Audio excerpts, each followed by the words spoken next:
è impossibile, che abbia la lucidità di misurare l'esatta, reazione, e quindi quando si dice che la reazione deve essere proporzionata all'azione, all'offesa, si dice qualcosa di, secondo me, impossibile, perché, se io vedessi una persona dentro casa mia, non è che posso, cioè non riuscirei a fare i calcoli, a ragionare, a chiedergli se è armato o non è armato.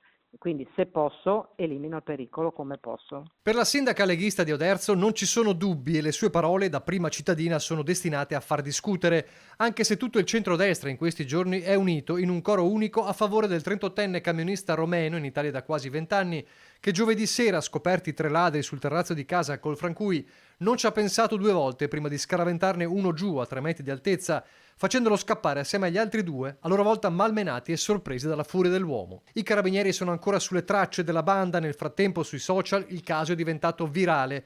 Giusto o sbagliato e soprattutto quanto pericoloso reagire così?